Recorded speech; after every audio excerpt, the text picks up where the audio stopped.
Hello, everybody. A very warm welcome to all of you from GMAT Wiz. Welcome to this webinar on solving inference-based questions on the GMAT verbal section.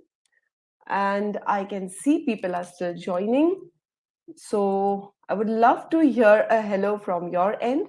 And please answer this poll just so that I know all of y'all can hear me loud and clear. Do let me know if I am audible to all of you. Hello, Samagra. Good to see you. Suraj, Iyaz, Ashima, Vibho, Bhavika, Gaurav, Ipsita. These are some of the names that are visible at my end, and I can see people are still joining. Hi, Shreya, Vasantu, Danish. So once again, I'm extending a very warm welcome to all of you here. And thank you for answering that poll. Here's another question for all of you before we begin the webinar. So let me just reset this poll and ask you this question. How many of you attending the webinar have taken the GMAT at least once? If you have taken the GMAT at least once, just let me know by a yes. If you haven't taken the GMAT ever, you're a fresher, select no. This is just for my information, just to know the kind of audience I'm targeting. Okay, thank you so much. So, okay, I'm going to close the polls and I hope you have put in your answers. People still joining the webinar, so I hope all of you can hear me out there. Right on. Let me see. Great. So most of you today have taken the GMAT once, and there are some freshers as well. So a very warm welcome to all of you. Let me quickly introduce myself before we proceed with the rest of the. So some of you might already know me. My name is Sunita, and I'll be a host this entire evening. I have tons of teaching experience. In fact, I love teaching. I love finding simple solutions to problems. In fact, most of my mentoring is figured around addressing a particular student's problem, finding the solution which is more suitable to that student. And in fact, in today's session also, my attempt will be to simplify this entire process of solving inference questions. So what are we going to do today? Here's one of the things that we're going to do today is learn how to draw inferences even while reading the stimulus. And this is so very important. Usually we feel that, okay, reading the stimulus or the paragraph that is given is just a formality, and the real action is going to happen while going through the answer choices. You couldn't be more wrong. It's very important that you read the stimulus properly. And as you read the stimulus, you keep drawing inferences. So I'm going to show you how to do that, number one. Second is how to efficiently solve the answer choice on inference questions. All right. Now, there is a special technique using which you can reduce the time that you take on the answer choices. You know, I'm sure that those of you who've already taken the exam, you faced a situation where you found yourself constantly going up and down between choices, rereading choices. Okay. So how to avoid that on particularly inference questions on the CR segment, that's what we're going to look at today. And through all of this, we are going to solve a variety of inference questions, okay? Let me stress on the word variety. I'm not going to only solve, we're not going to solve only one type of inference question, but different kinds of inference questions where you you have a lot of data given, questions where you have to satisfy conditions, and so on and so forth. So let me know. I'm just going to put a poll. Are you all ready to dive into the world of inference questions? Are you ready? Shall we start? I hope you're as excited as I am. Sorry for the stuttering. Great. So let me get started. And here comes the first question. So one of the first things, again, I'm going to stress on this is how to analyze the stimulus properly. Here's an official question for all of you. I want you to give this question a shot. Do it whichever way you normally would solve this question, freshers and retakers alike. And then I am going to show you how this should be attempted. Okay. You have exactly 2 minutes, and that is what you will have maximum on the focus edition of GMAT. 2 minutes per question. So you have 2 minutes. Your time starts now. I'm going to mute myself while you solve this question.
Those of you who have just joined us, we are solving inference-based CR question on the GMAT. You have another 45 seconds to go.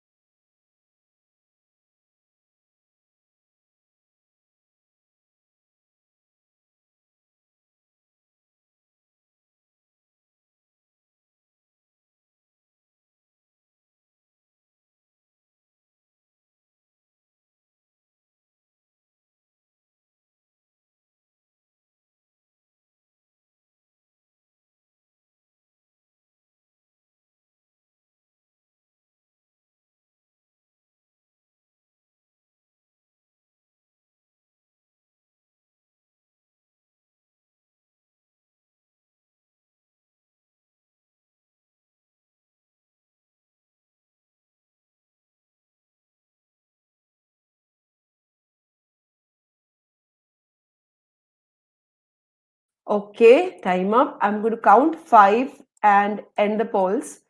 This is an easy question so that we can all warm up, and then we are going to go deeper into more difficult questions, especially for those of you who are freshers who have never taken the GMAT before.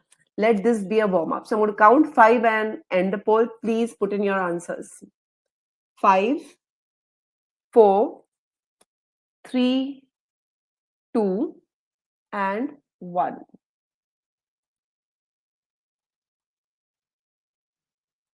Okay, so let's see. 50% of you believe the correct answer is A, 10% believe it's B, 20% of you believe it's C, and 10% each believe it's D and E.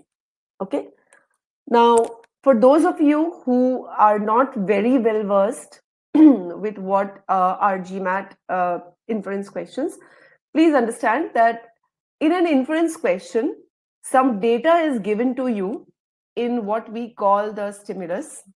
So this paragraph that you see here is known as the stimulus, and there is some data given here.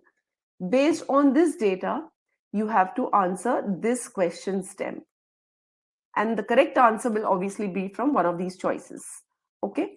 Now, when you are asked to find an inference, you have to find an answer choice which you can conclude from the stimulus, something that must be true according to the given information. So that's what we are going to do today.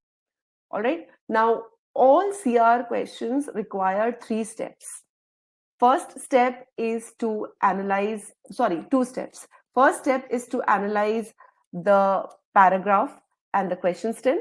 And the second step is to go through the answer choices. We call it the ACE, answer choice elimination. So let me get started. Okay. I'm sure a lot of you have questions. Don't worry. If my explanations are not enough to resolve your doubts, I will give you the chance to ask questions. So just bear with me, please. Now, remember, I promised you that I would show you how to draw an inference as you read the stimulus. So you don't wait for the answer choices. Rather, you try to understand what the stimulus is saying. Now, one very important tip here. Don't read this entire sentence in one breath. Why? Because if you read too much of information in one shot, chances are that your brain will register only some information. So what is the best way to read this? Break it into small segments. For example, I'm going to read from here to here. For large farms to be as productive as they can be. As productive as they can be means maximum productivity, right? Okay. And this for indicates that the author is going to tell us something is needed for these large farms to maximize their productivity. Okay, what is needed? Now I'm going to read from here to here. Their owners, so the owners of these large farms, need to.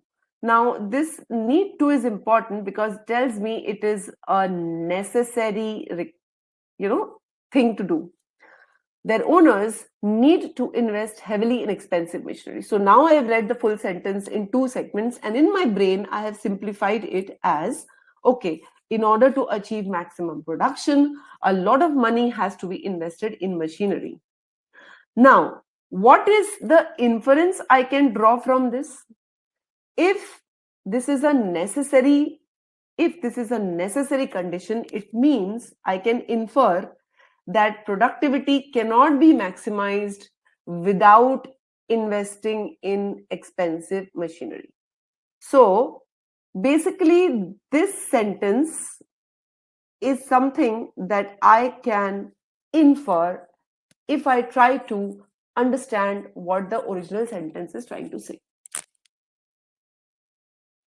I know this is a very simple thing. A lot of you would be familiar with this, but I'm kind of going to go a little bit slower on this particular question so that you get the method clear. Okay. So let me know if it is clear to you how I drew this inference. Is it clear how I drew this inference? Wonderful. Okay. Remember small baby steps. Okay. When you read a sentence, understand what it is really telling you. So one meaning is what is very obvious, what is in black and white. The other is what you can infer from that sentence. Let's proceed. You might ask me, why is this important? You will realize in a moment why it is important to simplify this. You don't want to reread information again and again. So it's very important to read properly. Next, so let me just clear up things here. So this entire sentence, the one that we've just now read, is giving us a necessary condition. Now I'm going to start reading again. This typically requires them to go into considerable debt. Okay, what is this referring to? This is probably referring to this investment in expensive machinery.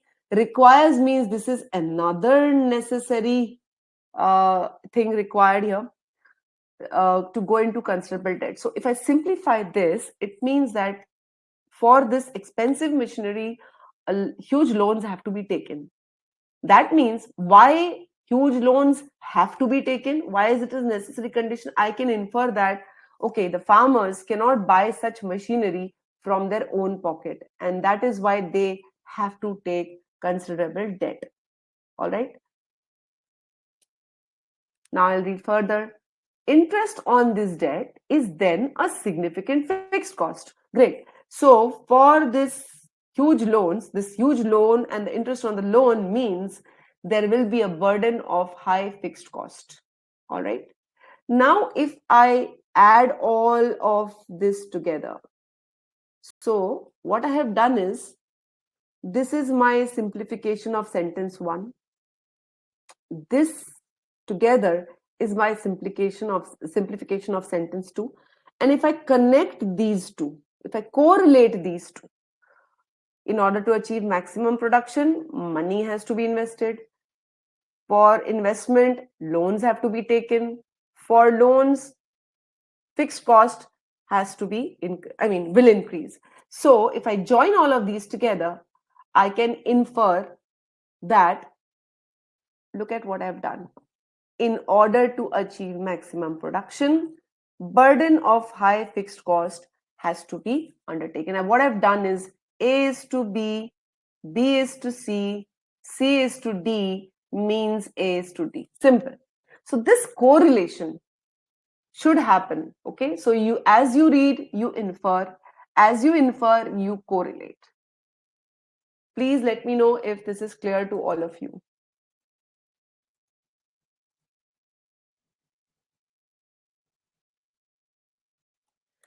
So Vibhu, yes, absolutely. Vibho, sorry, my bad. If you break a sentence in small portions, it's definitely easier to simplify that question. It is also easy to absorb and remember that information instead of reading the whole sentence in one shot and then finding yourself, you need to go back and reread the sentence again and again. You won't have that time on the exam. You need to make sure that what you read once, you read just once, and that's it. Great. So let me see. All of you have understood this. Wonderful. Let's proceed. Again, I'm not going to go this slow on each of the questions today, but this is just to show you the process. All right. So I have finished reading sentence 1. I have finished reading sentence 2. These are all conditions given here. So one necessary condition here, another necessary condition here. This high fixed cost makes those farmers vulnerable to operating loss. Okay, hold on. Look at the language vulnerable to. Vulnerable to means at risk. It does not mean that losses will definitely happen.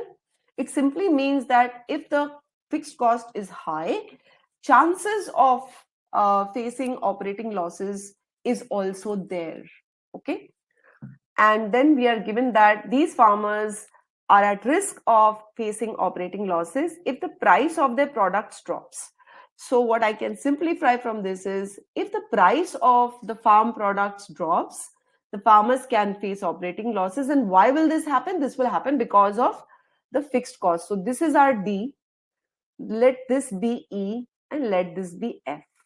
Now, if we put together everything, it means in order to achieve maximum production, farmers might face operating losses. Okay, that's our final inference. Look at this. If large farm owners want to achieve maximum productivity, they have to risk facing operating losses. Risk, okay? We are not saying they will face operating losses. So this is the way you must analyze the stimulus for an inference question. Make sure that you don't just read the sentence, you actually read it to understand it, simplify it. You read by connecting the sentences together. Remember, the author has given you these sentences one after another for a particular reason. You have to connect those dots. Okay? So let us now move to stage 2, which is ACE. ACE means answer choice elimination. And this answer choice elimination will be based on our understanding of the passage. Okay. Now remember, I also promised that I would show you how to analyze the answer choices on the inference questions. All right. So I'm going to show you that now. Once again, don't read the full sentence in one quick, read. Instead, read it in segments and see how much you can infer from the paragraph. All right, let's see. So the question stem says the information above, that means this, best supports which of the following inferences. All right, so this is an inference question. and the inference is about large farms. So they here refers to large farms. Okay, large farms can be highly productive. I'll stop here and I'll ask myself, the large farms can be highly productive. Can they be highly productive? Yes, they can be highly productive if the owners actually invest in heavy machinery. And the emphasis is on can be. We are not saying it will be productive, but definitely the probability of increasing the productivity, maximizing the productivity is definitely there. So I have divided my sentence, answer choice sentence, into a small segment, and this part is I can infer. Okay, this part is inferable. So for me, in my head, I am ticking this part. Now I'll proceed to the next part without being profitable. And then I'll again ask myself the question, okay, even if the farm is highly productive, can the farmers still not be making losses? Yes. Remember, the paragraph says if the price drops, despite the high productivity, even if the farmers, maximize the production, they can still face the loss. Yes. So this part is also inferable, and therefore A is the correct answer. When you're solving this question, you will put A on hold. Okay. Make sure you eliminate the other choices with proper reasoning, then only mark A as the correct answer choice. So, Vibho, yes, the actual exam can also have, this is an official question. An official question is a representative question, representative of the questions that you find on the exam. So on the exam, you will get all different difficulty levels of questions, Vibho. Easy, medium, as well as hard, depending on how your examination is going. In fact, those of you attending the webinar today, if you are a fresher, you might want to talk to our strategy experts to help you understand more about the exam. I am posting a link here. Okay, you can set up a free call with our strategy experts to know more about the exam. All right. So there's the link. In fact, if you're also interested in looking at our, trial version of our course, I'm giving you another link using which you can look at the trial version of our course. Okay, so yes, this is an actual official question, and definitely you can get such easy questions. See, only 50% of you got this right. If you remember, Vibho, if you remember, only 50% of the people attending this webinar marked A as the correct answer. That means there are still this huge 50% who did not get this question right. So this question is not that easy either.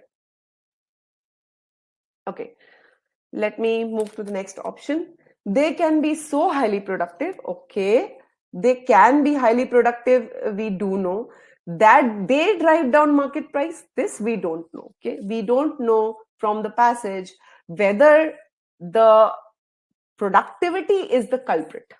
In real life situation, if the farms are producing a lot, maybe because of high supply of products, the price might go down. So this is a might be true choice, but from this paragraph we cannot be sure whether the high productivity is the actual culprit. So B is not the correct answer. Okay, because this is not a definitely true answer choice. 10% of you marked B, 20% of you marked C. They tend to be consistently profitable. Let's stop here. The passage gives you one example, one scenario where profitability may not be there. So consistently profitable is definitely not suggested by the passage. If their owners borrow at low interest rate. Now, look at this if clause. Okay, this is known as the if clause, and if clause is always extra information. All right, so you have to think, okay, this information plus this extra information, can we infer this part? Please understand, even if the interest rates are low, okay, even if the interest rates are low, because the passage doesn't tell us what the interest rate is, the interest will still be a significant fixed cost, right?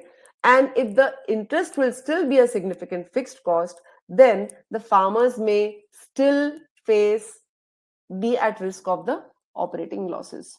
So this choice is what we call out of scope. Out of scope means the paragraph does not contain sufficient information to draw this conclusion. So C is also out. Okay. Next, again 20% of you marked C. Let's go to D. They respond to operating losses by increasing their productivity. Notice that the passage just tells us that they might face operating losses, but what will happen after they face operating losses? The response is not given anywhere. This is out of scope. All right. In fact, think of it logically. If you face if you are facing losses, will you again try to increase the productivity of your farm by borrowing more money? You might, but this passage is not telling us what the large farm owners will do or not do. So D is out. E is what we call a hyperbolic choice. They cannot be profitable. Cannot means they will never be profitable. Now, we are told that if the prices drop, the farmers are vulnerable to operating loss. But what if the prices don't drop?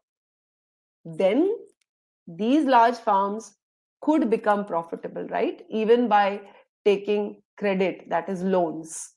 So here the passage suggests that credit can help achieve maximum productivity, and therefore profits might be made if the prices of their products don't drop.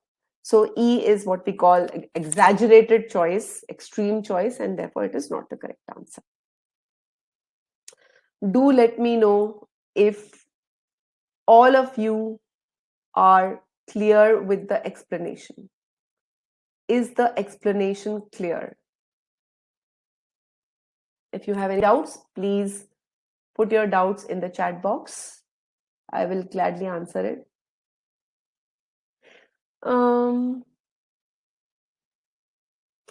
KP has asked a very important question. So, how are questions different on the GMAT focus vis-a-vis the classic version that used to be there?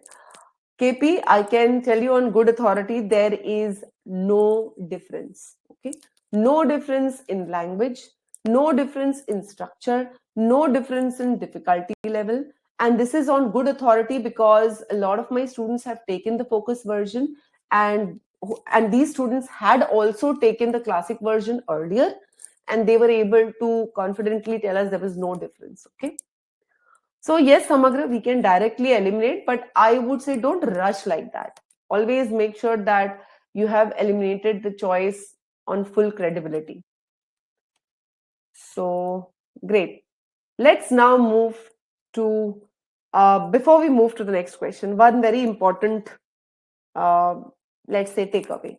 The core problem that 50% of you got this question wrong is you were focused on quickly solving. You were focused on, okay, we've got to solve this question in 2 minutes. You were not focusing on the logical aspect of the given information. If you did that, your accuracy would definitely be better. Okay, so while you're learning how to solve these questions, focus on accuracy. It's more important than timing. If your methods, if your approach is good, if you're solving these questions using the right approach, your timing will automatically improve. I take a lot of these private tutoring sessions, and students who come to me, when they come to me, they they take 3 minutes, 4 minutes even to solve a question, but gradually, with the right technique, with the right approach, with the right guidance, they are able to minimize that time to 2 minutes, and that is more important. Okay, so here's the next question. This is also not a very difficult question, slightly more difficult than the previous one. All right. But if you follow the method that we have just discussed, then I'm sure you will nail this question. Your time starts now, and I'm just going to mute myself. KP, you can use the previous OGs. Yes.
All right, 2 minutes up. I'm going to count 5 and close the poll. So if you haven't put in your answers, please do so.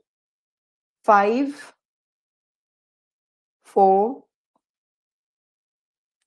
3, 2, and 1. This is, so I promised you a variety of inference based questions. Okay. And this is a relatively easy question, which is based on, you have these quant based inference questions as well. Simple quantitative, let's say, concepts such as percentages, ratios, etc. involved here. Nothing great. The language itself will help you solve these questions, but this is one sample to understand what you can expect. All right. Okay. Let me see. All right. So 9% of you believe the correct answer is B. 27% of you believe it's C. 63% of you believe it's D. I'm going to discuss what's the correct answer. But before that, a quick question that KP has here. All right. Thank you, Dhirinder, for your answer. I'll add that to this thing. So, KP, how to tackle new quant questions? See, please remember that data sufficiency, the same type is now, it has been shifted to the integrated reasoning section. All right. And the rest of it is still the same. So how to tackle these new things? Any course that you join, KP, will have already figured the changes into their curriculum. All right. So you will find it definitely on whichever course you join up. You will find data interpretation questions as well uploaded. We have also done that on our site. And apart from this, if you subscribe to mba.com, they will supply you with a bunch of questions on IR as well. All right. So let me get started on going through the explanation. So when you are solving these kind of questions, you can use pen and paper to simplify your, to make your life easy. All right. You might choose to do it in your head if quant is your, it's one of the things that you're very good at. But reading the data properly, once again, analyzing the stimulus correctly is important. So again, we read it piece by piece. Transportation expenses accounted for means made up. Okay, made up for a large portion of the total dollar amount. Total dollar amount is nothing else but total amount spent on trips. Okay, this is a description of the trips by residents of the US in 1997. So in short, this is just telling us that transportation expenses were a big portion of the total amount spent. We don't know what was the total amount spent. We don't know exactly this portion. Large does not by itself mean 50% or more. Large could be 49%, 40%, 45%, any percentage. Just it means it's a huge chunk. All right, keep that in mind. Instead of large, if you had the word most, then it would mean that it is 50+%, more than half. Anyways, so we are told that transportation expenses was a major portion of the total amount spent. Now I'm going to read from here on. Half of the total amount spent on transportation was airfare. All right. So let's say, for example, 40%, okay, was transportation expense, and half of this 40%, okay, half of the 40% was airfare, which means the other half of 40% was on other means of transport. Because if it was not, it was transportation expense, but it was not airfare. So it has to be. So see, this is, as you read, you have to simplify. However, now this is important, what we call the transition words. the large majority, the moment you have a large majority, you know that this is definitely a big chunk, more than 50% of the US residents who took the trips. So let's say 10 took trips. All right. So out of these 10, large majority, let's say 8, did not travel by plane. So 8 did not pay the airfare, but used other means. That means only 2 paid the airfare. Okay. So this is what is given to us. These are all facts given to us. Now, what is the summary of this fact? If I summarize, it means this half was spent by only 2 people. This half was spent by 8 people. So these people spent, okay, overall less on transportation expenses, and these people spent more on average on transportation expenses. This is what I can understand by reading this information. Okay. So all of you, please let me know if this explanation is clear. So make sure that you divide and read your sentence. If required, use paper and pen. Don't always use it. Don't make a habit of using it all the time, because it will just slow you down. If you need to use, you can use. Great. So now that we have this clear in our head, these are 2 inferences, right? This is inference 1, that the airfare traveler spent more, and this is inference 2, that the non-airfare traveler spent less. Okay, so I have just kind of taken some numbers here. I have taken number of residents as 10. I have taken total dollar amount spent as $10,000, and let's say transportation is 4,000. So total spent on airfare is 2,000. And also I've done the same calculation what I've shown you here. Okay. So using that, if we go to, we quickly analyze the question stem. If the statements above are true, which of the following must also be true? So it's an inference question about the US residents. So we know 2 things. We know that the US residents who traveled by plane, they spent a lot on their transportation. And we know that the residents who did not travel by plane, they spent a lot less on their transportation. Let's go to the answer choices. What does A say? None of you marked A, but let us say what? Most of those who traveled by airplane did so because. Now I ask myself, does the passage tell me why people took the plane? No. I don't even need to read the rest of the sentence, because this part itself is enough to tell me I cannot infer the reason. I cannot infer why people took the plane. It's not given in the passage. So this is out of scope. You can save time, you can save time. I'm not saying for every sentence do this, don't read the full sentence, but use your intelligence, use your good judgment. Over here, you know that this paragraph is not telling us the reasoning why people took the plane or did not take the plane. So A is out. For the same reason, when you read B, most of those, see, look at this part, it is the same. Again, you don't need to read further. The reason behind choosing air travel is not given in the passage. I don't care what else the sentence is saying. This is also out. 9% of you marked B. All right. So divide and read your sentences even in the answer choices, especially for the inference questions, because it's easy to discard small segments. C, per mile traveled. Ask yourself, does the passage talk about how many miles have been traveled? You will get an answer, no. Okay. 27% of you marked this. But let's see what the rest of the sentence says. Per mile traveled, those who traveled by airplane tended to spend more on transportation. Now see, this part, only this part is correct, right?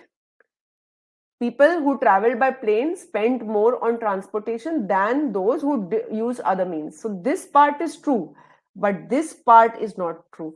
Did they spend more per mile? I don't know. I don't know the total miles traveled. So data insufficient. We don't know what was the total, because in order to draw the per mile cost, I need the total cost divided by total miles, then only I can derive this. I don't have total miles, therefore C is out. Okay. If you solve your answer, if you go through your answer choices like this, you won't need to reread your answer choice. D. Overall, people who did not travel by plane had lower average transportation expenses. Remember, if I just take you back to the first page, hold on a second. Yeah. People who did not travel by airplane. That means this. They spent less, right? So we had already inferred this information when we were reading our stimulus, and therefore we know that this is correct. People who did not travel by plane, they spent on average less on their transport. Okay. So D is the correct answer. Most of you got this right. This sentence says those who travel by plane spent as much on other means. We don't know how much they spent on that. Therefore, this is out of scope. So these were the two easier questions that we had on today's menu. The next questions are going to be really challenging. Let's see what you guys are going to do. So, guys, just let me know, are you enjoying the session? If you are, please let me know. If you are not enjoying, you are also welcome to let me know what I should do to make this a more enjoyable learning experience for all of you. Oh, thank you so much for that big word of confidence. Let's move to the next question. And as promised, it is definitely a bouncer. So here, this question is of a slightly different variety where you have a lot of data.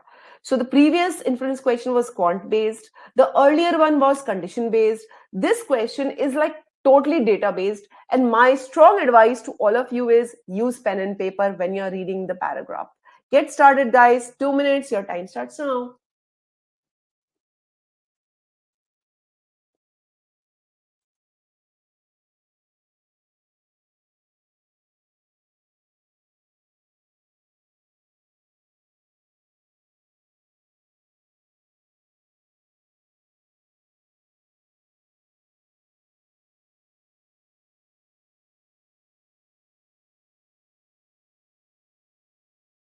Bibo, bouncer means it's a hard question.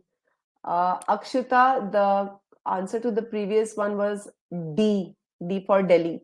Most welcome.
Okay, time up. I'm going to quickly count 5. If you haven't put in your answers, please do so. 5, 4, 3, 2, and 1.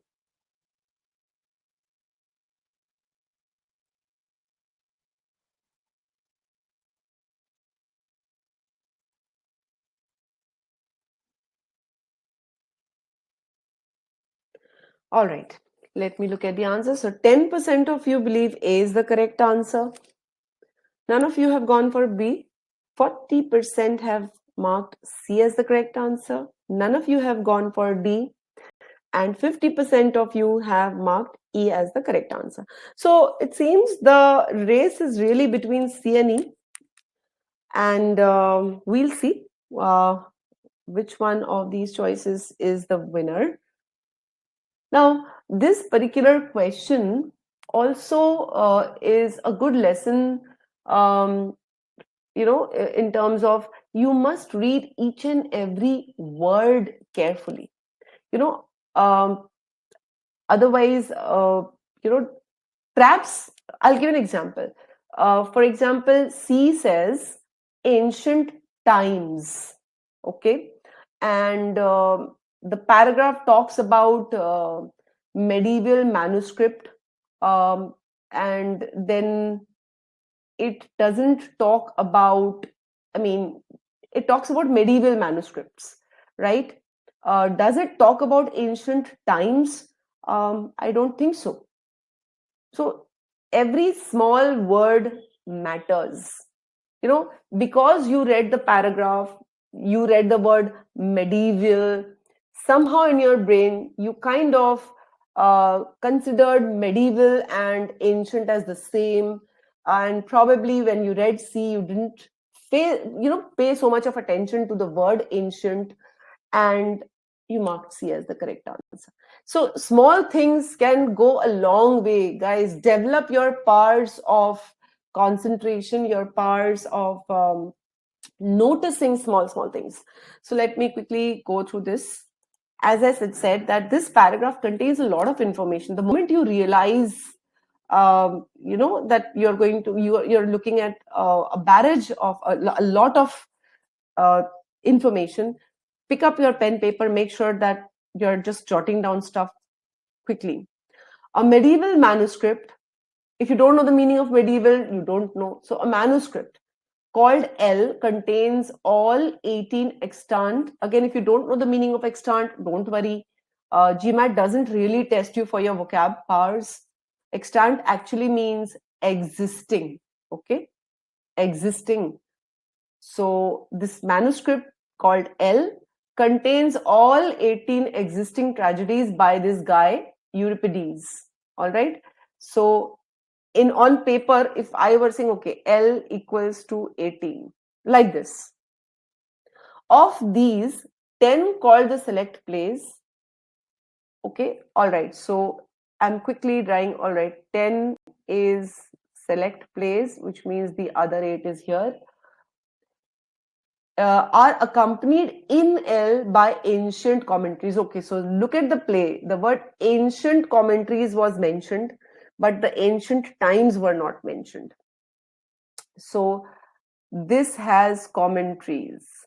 All right. They also appear in other medieval manuscripts. Okay, they are also other. This is like you can use short forms. I'm writing this in long form just for your benefit. This group includes some of the best known works. So includes best works. Now, includes best works does not mean all the best works are here. And media is a part of the best works. Similarly, when you begin reading the rest of it, the other 8 appear only in L. Okay, so only in L. Now, see, this and this are opposite. If you categorize your data like this, it will be easy for you to read the data quickly. Are called alphabeticals. Okay, because they appear in alphabetical order without commentary. All right. Minus the commentary. Again, see the difference. The Electra is one of the alphabetical. So one example is Electra. All right. This is how you have to quick as you read, so that you don't have to reread the data. You won't have time. Let me know if this is clear to all of you.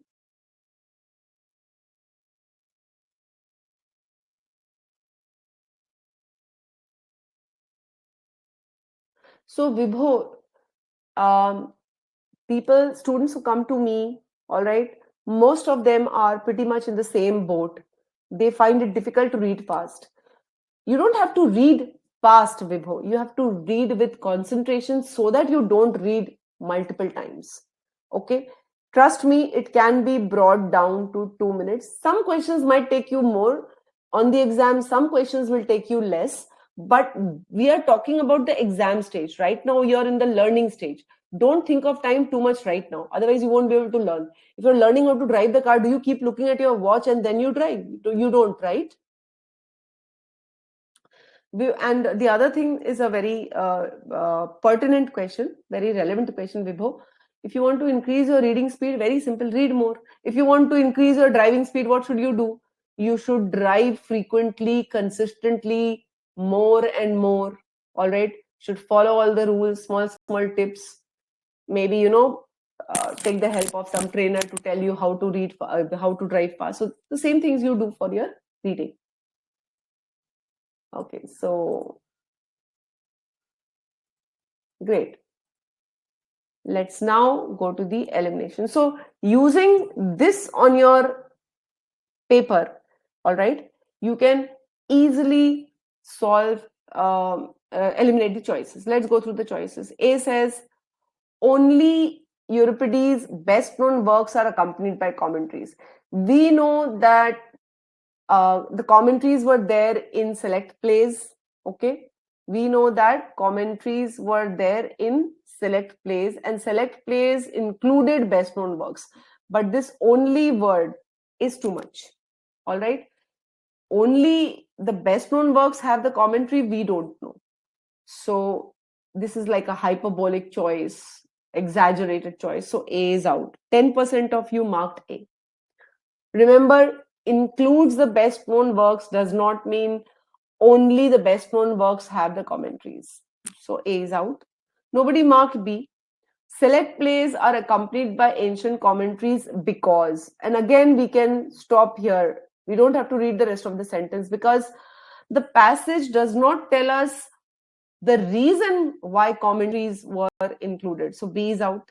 Nobody marked B. Now 40% of you marked C. No commentaries were written about Electra. This is we don't know about this, right? We know that no commentary was written about Electra in alphabetical. Okay. Remember, we know that alphabeticals, there are 8 alphabeticals. Okay. They are not accompanied by commentaries, and this includes Electra. So Electra plus commentary is definitely not there in A. All right. But only the commentary might have been written in some other manuscript. We don't know. Therefore, this is exaggerated. This is incorrect. Since 40% of you marked this, please let me know, those of you who marked C as the correct answer, is this clear? Why C is not the answer? Is this clear? Okay.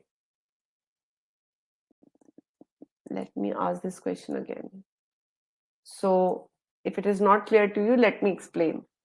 See, we know that in alphabeticals, we had no commentaries. Okay. But commentaries could have been written in some other book, some other manuscript. So, no commentaries were written about E anywhere else. Do we know this? We don't know this. Okay, and that is why C is not the answer. So please let me know, is the explanation clear for C?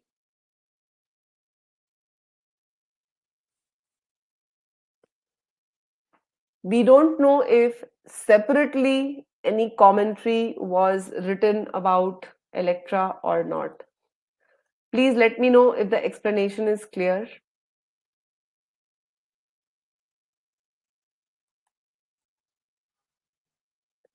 Vivek, Electra was not written anywhere else, but only the commentary for Electra could have been written somewhere else.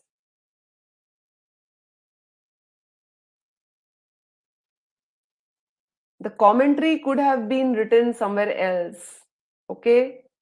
Commentary was not present in alphabeticals with Electra, but we don't know if any other manuscript had only the commentary. Choice C is saying categorically that no commentaries were written at all, and that we cannot say. Is the explanation clear now, Vivek? Vivek, you should know that if something is not given in the passage, you can neither say yes nor you can say no. All right, you have to be very careful here.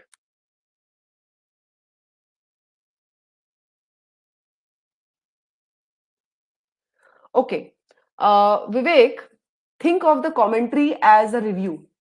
All right. Now, this paragraph tells us that in A, in the alphabeticals, no review was written about Electra, correct?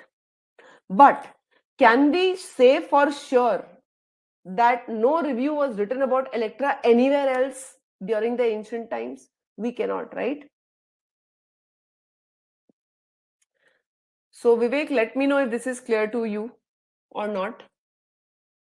Guys, let me know if it is clear now. Think that this choice is saying the review was not written anywhere in the ancient times. All right, we don't know. Maybe somebody wrote only the commentary of Electra in some other book. Since nothing is given about it, we can neither say yes, we can neither say no. Neither say yes nor say no. All right. So let's move to the next one. See, unless and until data is given clearly to tell you X is X, Y is Y, all right, you don't know if there is an XY or whatever. So this choice says, okay, in alphabetical without commentary Electra, this is given to you, right? But anywhere else, no commentary about Electra, we don't know. So let's move to D. Media never appears unaccompanied by ancient commentary. All right. Again, we know that media was also present in other manuscripts. Okay. In other manuscripts, was it accompanied by commentary or not? We don't know. So this is also out. Nobody chose D. E says, Electra does not appear accompanied by a commentary. Let's read this. Electra does not appear accompanied by a commentary. So Electra plus commentary is not there in any medieval manuscript. Now we know that Electra appears only in L. Okay. So Electra plus commentary definitely cannot be there anywhere else because Electra does not appear anywhere else. Therefore, E is the correct answer. 50% of you got this right. Let me know if this is clear to all of you. As promised earlier, I'm bringing up a variety of questions here. Let me know if everything's clear on this question. Those of you who feel you need to look at this question again, you can always avail of the recording and go through it again. Here comes the next question. Again, slightly different type here. All right. This is also kind of based on a particular situation. So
all right, time up.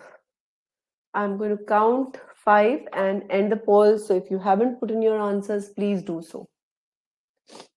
5, 4, 3, 2, and 1.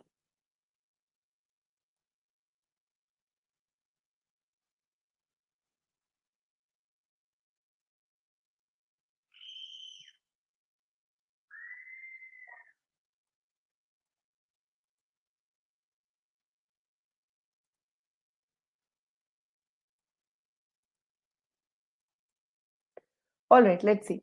9% of you believe B is the correct answer. 18% of you believe C is the correct answer. 63% of you believe D is the correct answer. Another 9% believe E is the correct answer. So again, before we proceed further, guys, how many of you are, reading the sentences the same way as we have discussed today? How many of you are breaking and reading the sentences, and how many of you are doing that? And if you're doing that, are you finding it helpful? If you're breaking and reading the sentences, are you finding it helpful? Because I think for any CR question, or even for that matter RC, you must absorb the data, clearly. Otherwise, you are going to get the question wrong. Okay, so let's see. Property taxes are typically set at a flat rate per $100,000 of officially assessed value. What does it mean? It means that this sentence is telling us that the tax on any property is a certain percentage of every $1,000 of the value. So, for example, um, let's say it could be 5% on every $1,000. This is what it is telling us. So, okay, this is just a fact. Reassessment. Now, reassessment of what? Of the property. All right, the property tax should be frequent. So, reassessment of the property tax, probably they are talking about, should be frequent in order to remove the distortions that arise when property values change at differential rates. So this is the author's opinion that reassessment should happen, okay, when property values change at different rates. So maybe some property value is going up, some property value is going down, or some property value is increasing by 5%, some property value is increasing by 10% or decreasing by 10% or whatever. In practice, however, again, the however is very important. Reassessments typically occur. So, this is now you have to understand the reassessment should occur, and now the author is telling us, however, what really happens is reassessment occurs when they benefit the government and not just when the property values change at differential rates. And how do they benefit the government? When their effect, that means the effect of the reassessment is to increase total tax revenue. All right.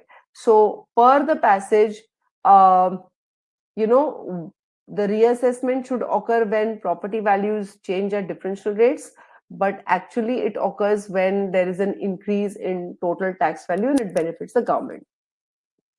All right. So this is simplified information. What do we have to do with this information? Because these are all facts. Let's read the question statement. If the statements above are true, which of the following describes a situation? So we have to identify a new situation in which reassessment should occur. So reassessment should occur when we are seeing that property values change at differential rates, but is unlikely to do so. Now, when will it not occur? It will not occur when it does not benefit the government. And when does it not benefit the government? It will not benefit the government if there is no increase or decrease in tax revenue. So we have to find a situation where differential rates are there, where there is either no increase or actually there is a decrease in tax revenue. All right. So this is the simplification. That means we are looking for an option in which property values change at different rates. So let's call this condition 1, and don't increase total revenue, tax revenue. Sorry, this should be total tax revenue. This is condition 2. These are the two conditions that should be present in our answer choice. Okay. So do let me know if this is clear to all of you.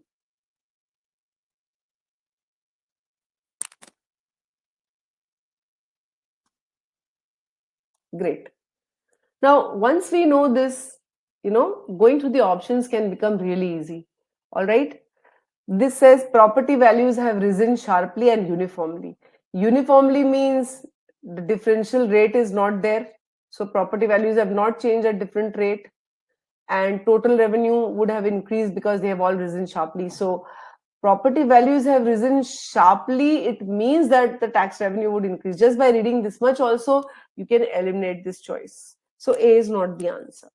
Property values have all risen. If they have all risen, then also the government is going to benefit, which means B cannot be our answer. You don't have to read the rest of the sentence because you're so clear that all property values have risen. That means the tax revenue will increase. How do we know that? Because property taxes are a set, they are set at a flat rate. So if the property value increases, the tax is also going to increase. C, property values have most part risen means total revenue can increase. Some have dropped slightly, so that means total revenue has increased, which means again this cannot be an answer because the government is going to benefit. 18% of you mark this.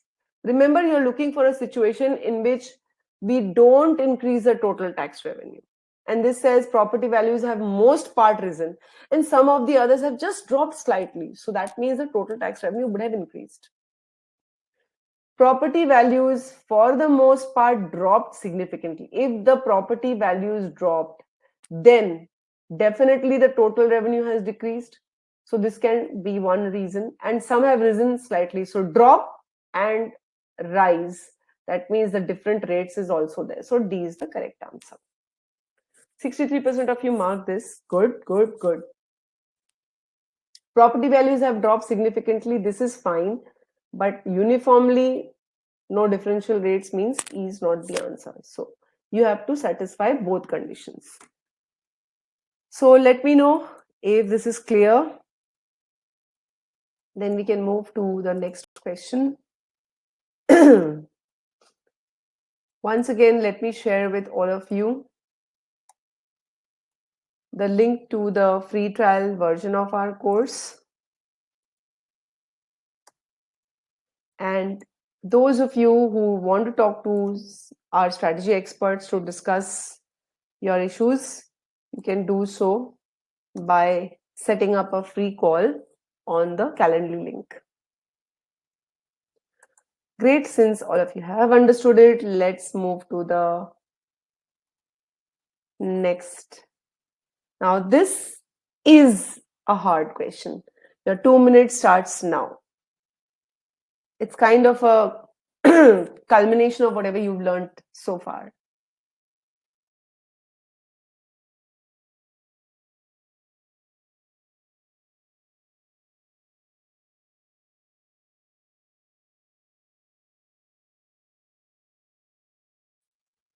I'm going to give all of you 2.5 minutes for this question, okay?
All right.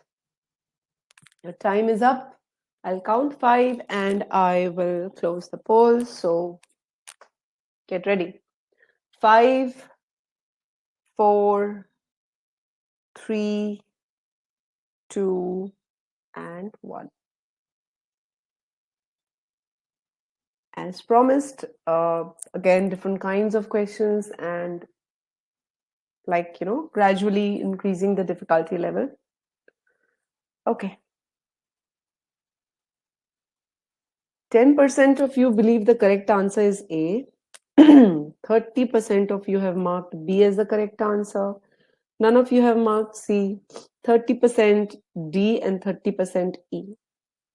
30% for 3 of the options clearly means this question by far has been the hardest for all of you. Now, this question showcases necessary condition. What is a necessary condition? Let me give you an example. If I say that unless you score 700, you will not get admission in a good B school. It means what? It means scoring 700 is necessary for you to get into a good B school. So this is a necessary condition. Does it mean this is the only condition? Please answer in the chat box. Does it mean it is the only condition? Let me bring up the poll for you.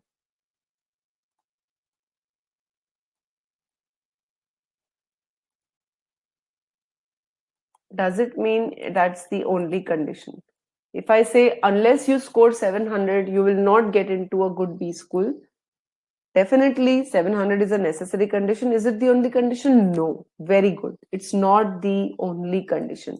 It is one of the necessary conditions at least. There could be other conditions. There may not be other conditions. We don't know. But we do know that without getting a 700, you will not get into that. So we can infer here that if you do not score a 700, you will not get admission in a good B school because that's the minimum requirement. Now, here's another question for all of you. Let's say you score a 700. Does it mean you will get admission into a good B school? Let's say you score 700. Does it mean you will get admission into a good B school? No. Most of you are wrong here. So let me explain this. If I say unless 700, no admission. Okay, it means 700 is a necessary condition. So, okay, if you have a 700 admission, don't know. Why not? Because there could be other conditions also. Remember, let's say you scored a 700, but your interview didn't go well. All right. So a necessary condition does not guarantee the result. Necessary condition does not guarantee outcome. Very important takeaway. It is a minimum required. There could be other necessary conditions. We don't know. But just by completing one necessary condition, we don't know if the outcome is going to happen or not. So is this clear to all of you?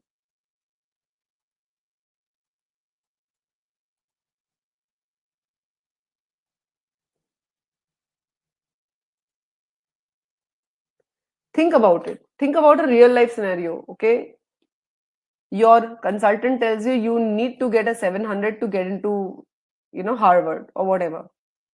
But does that mean if you get a 700, you will get into Harvard? No, there might be other steps also. We don't know. All right. So that's a very important learning. A necessary condition means without completing the necessary condition, you cannot get the outcome. But even if you complete the necessary condition, then also the outcome is not guaranteed. The outcome may or may not happen. Great. So let's get to analyzing this. For a trade embargo, so embargo means a ban. If you don't know the meaning of the word embargo, read the rest of the paragraph to understand what it might mean. So for a trade embargo against a particular country to succeed, a high degree of both means there are two things that will be required: international accord and ability to prevent goods from entering or leaving that country. Okay, goods entering or leaving that country means international trade must be sustained. So this long sentence is talking about two necessary conditions for the success of a trade embargo. Condition one is there should be a high degree of international agreement. Accord is agreement. All right. What does it mean? In simple words, it means a huge number of countries must agree to that embargo. And condition two is whoever is kind of trying to apply that embargo must be able to prevent goods from moving in or out. That means international trade must be completely stopped against that country. So let's say if we want to place a trade embargo against China, it means a huge number of countries must agree to this, and complete international trade with China must be stopped. These are two necessary conditions. But let's say if condition 1 plus condition 2 is satisfied, can we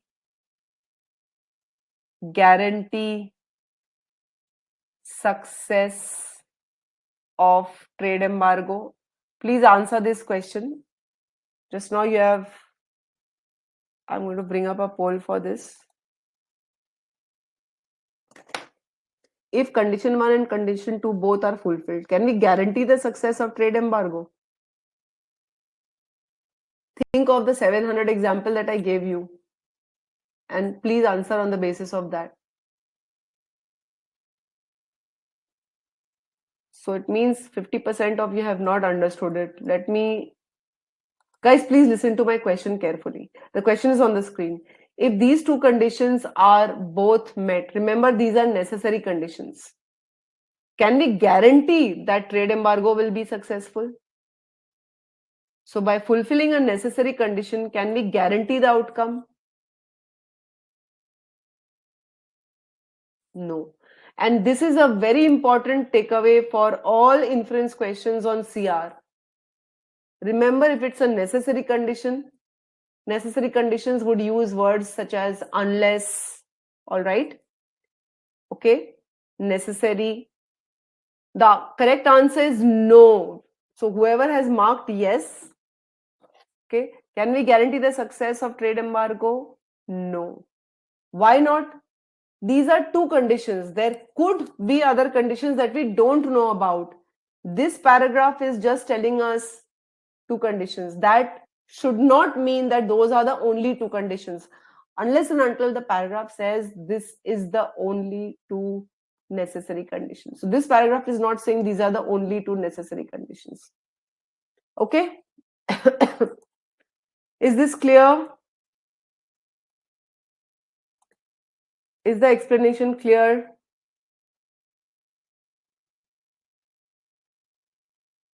Great. So we know that there are two conditions that have to be fulfilled. A total blockade of patria ports is necessary to an embargo. Okay, so suddenly they're talking about some patria, some country maybe. And in case of patria, there seems to be another condition. You have to block patria ports completely. Probably to prevent the international trade, the international movement, maybe. I'm just kind of correlating. But such an action means blocking patria's ports would be likely to cause international discord. So if patria's ports are blocked, then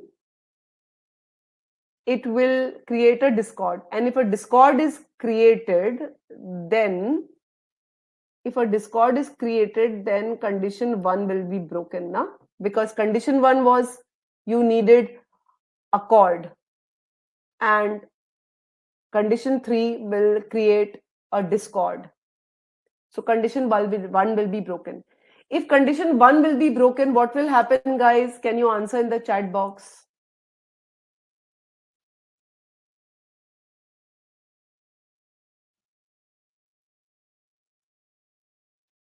Yes, what will happen if condition 1 is broken?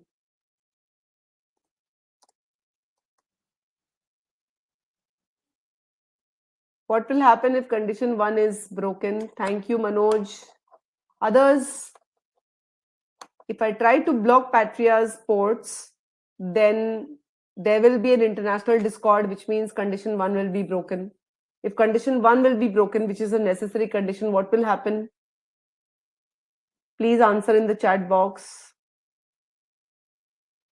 So Manoj says no embargo. Danish says embargo unsuccessful. Ipsita, yes, it will create disagreement. If there is a disagreement, then what will happen? Ipsita, if there is a disagreement, then what will happen? There are so many of you. Please answer. Please try to answer. Even if you're wrong, I don't mind.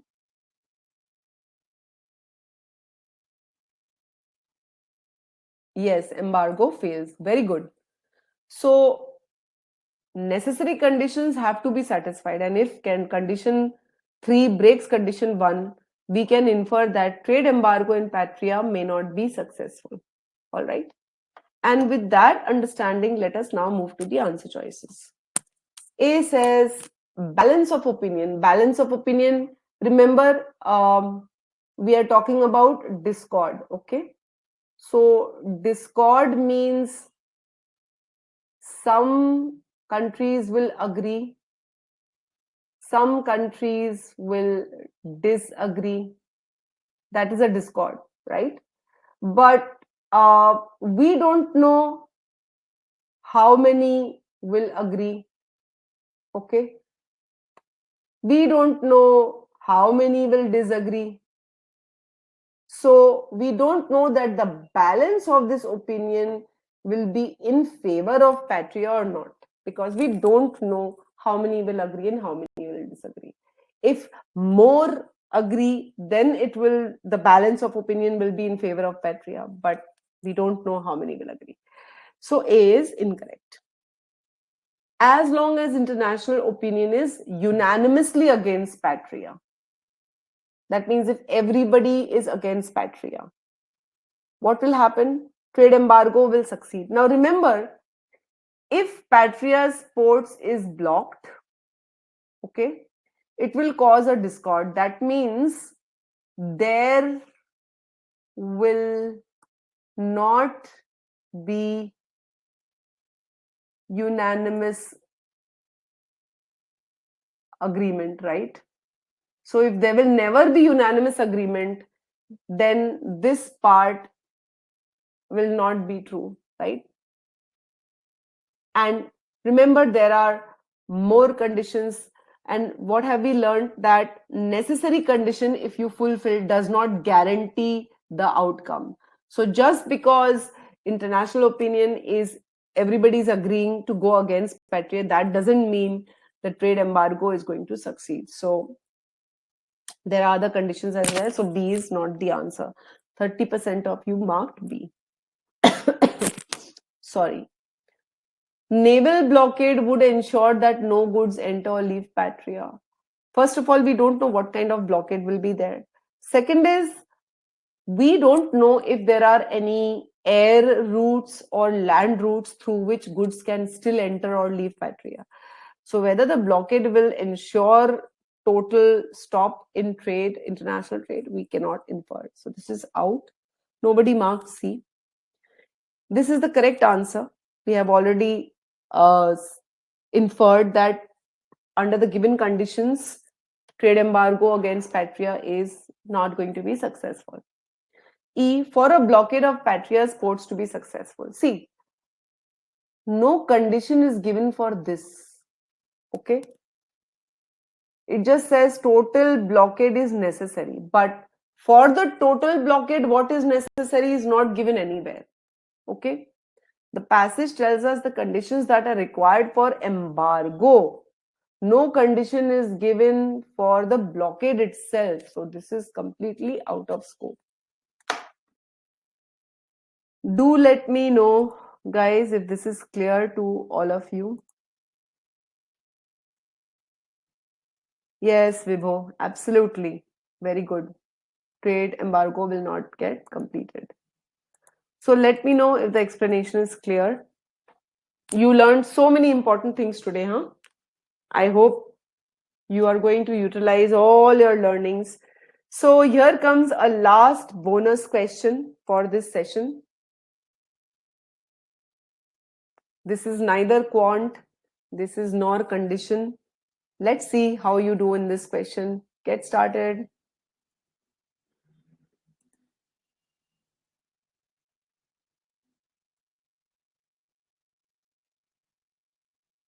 So thank you, Balaji, Suraj. Your answer choices were visible just now to me.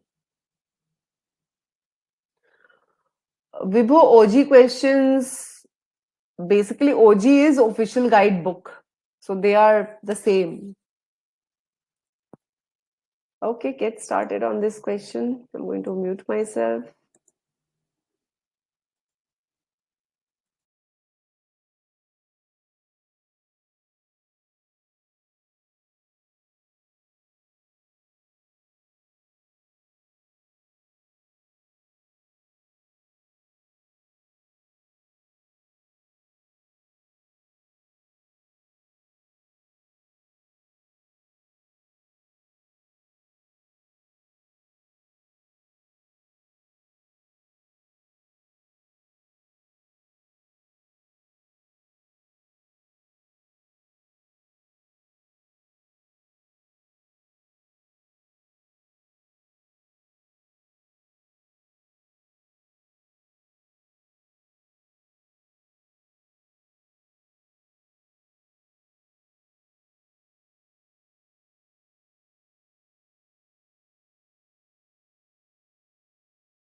All right, time up.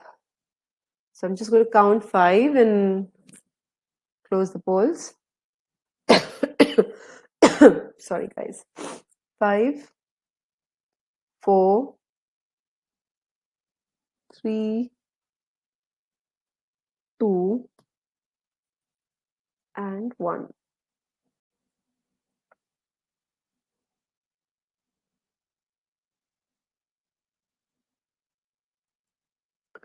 All right. So none of you have marked A as the correct answer. 37% have marked B as the correct answer. 25% have marked C, and 37% have marked D. Again, this question, it's a very good example of how you can eliminate choices quickly if you have read your stimulus well, if you have understood your stimulus, like, clearly you have correlated the information. So most of you have gotten this question wrong. Let's see. Harvester ant colonies live for 15 to 20 years. So we are talking about a particular type of ant colonies. These live for so many years. Though, so this though is important, individual worker ants live only a year.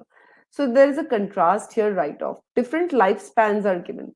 The colony lives for 15, 20 years, but the ants that live in the colonies live only for a year.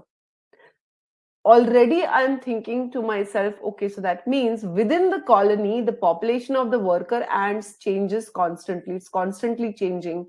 You don't have any ant living more than a year, so the colony lives for many years, but ants don't. The same ant doesn't. Okay, the way a colony behaves, so now from the lifespan we've come down to the behavior. The way a colony behaves changes steadily in a predictable pattern. Okay, as the colony grows older and larger. Now, here there is something I need to do. So, colony's behavior, we are told that the behavior keeps changing with age, but in the same manner, so the same pattern. So, I'm thinking the population, the workers are changing constantly, but the behavior is same, which means what? That the behavior does not depend on that population of workers, right? If I correlate these two, manner is same but workers are different, means the changing population does not affect the behavior. Correct? So how was I able to derive this? Because this was statement 1, this was statement 2, I correlated the, I tried to understand why the author was giving me these two pieces of information. This part I have to do this. All right. And this is a very, very important skill. You will require this even when you are doing your RCs. All right. So let me know if this explanation is clear.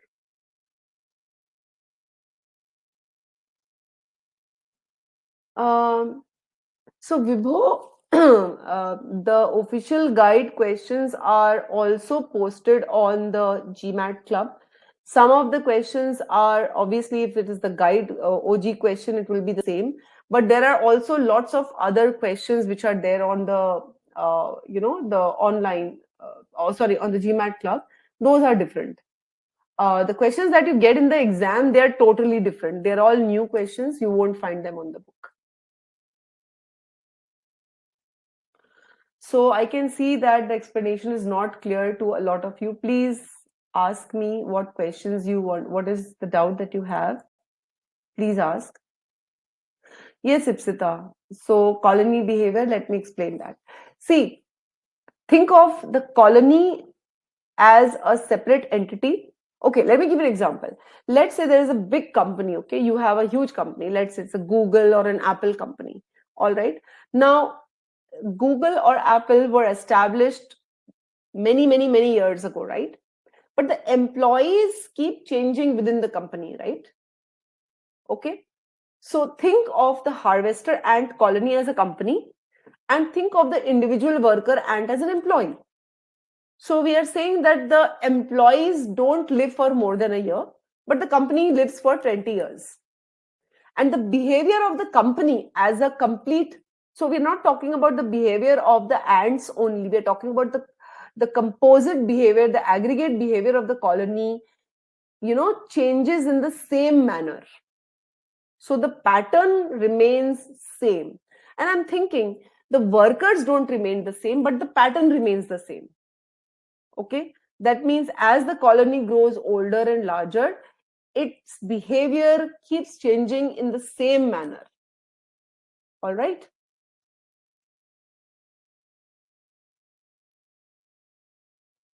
MBA.com questions are different from the OG questions. Ipsita, let me know if this is clear. So guys, let me know if the explanation is clearer to you now.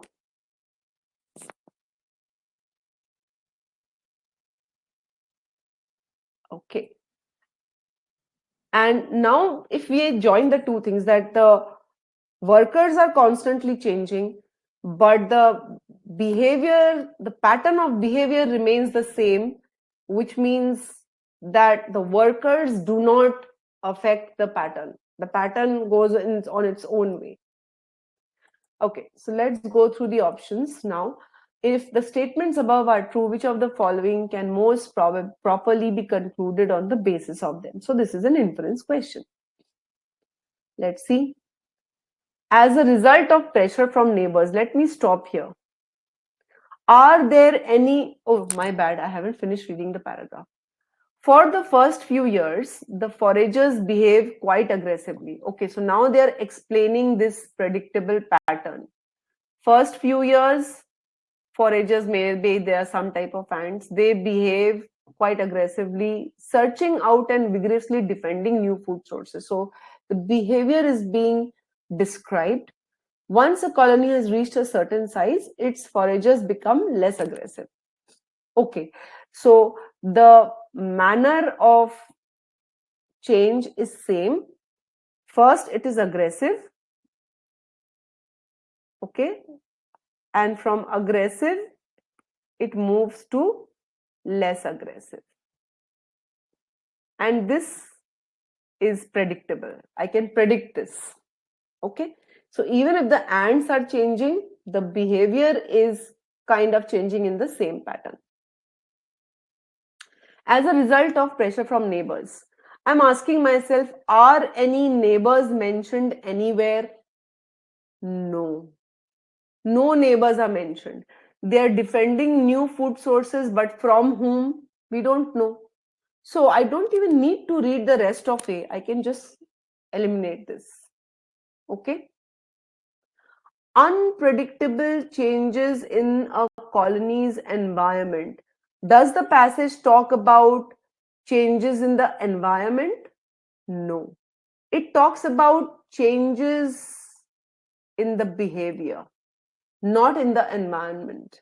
So I can eliminate B. All right. See how I'm eliminating by dividing and reading. I'm stopping here, asking myself, are we talking about the colony's environment? We are talking about the behavior. We are talking about the lifespan.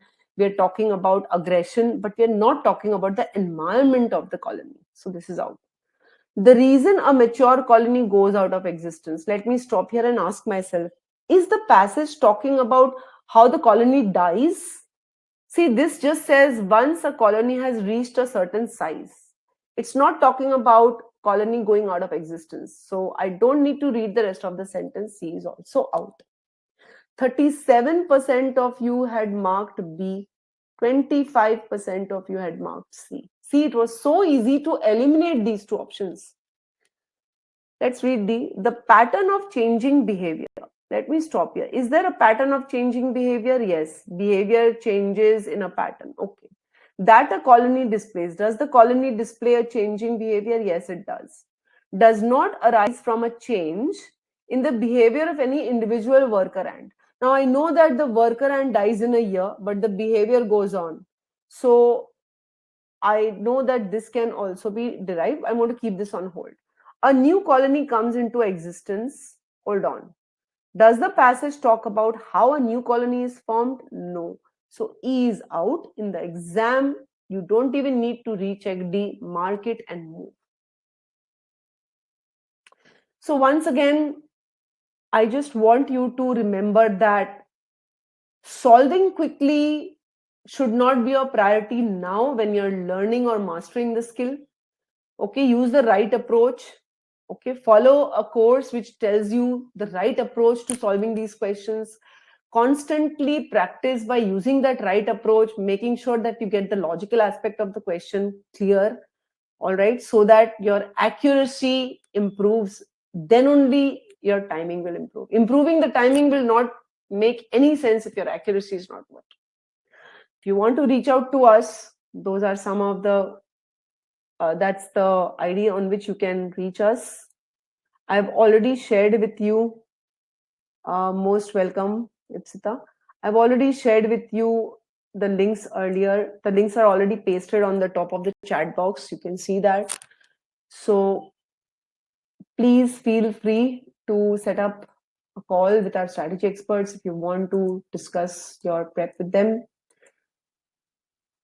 I do hope you enjoyed the session today. Your feedback right now will really help us, and do let me know what kind of webinars you would like to see.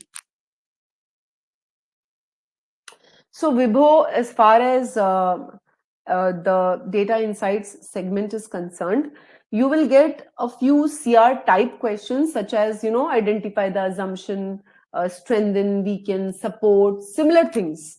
Okay, causality questions. So there is nothing in DS that you would not have learned in the CR segment. So don't worry.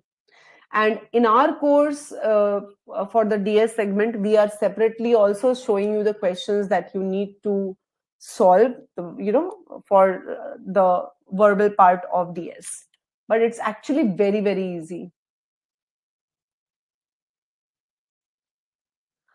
Akshita, yes, for the recording, please, for the recording, guys, you can mail to support@gmatwiz.com. Let me just post it to you on the chat. Yeah, you can write to support@gmatwiz.com to get the link to the recording of this webinar. And as I said, your feedback will be much appreciated. You're welcome, Suraj. I hope, guys, you found the session useful.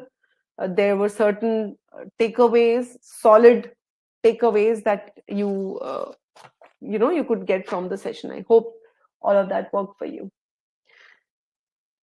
Very soon, I will be hosting a session on.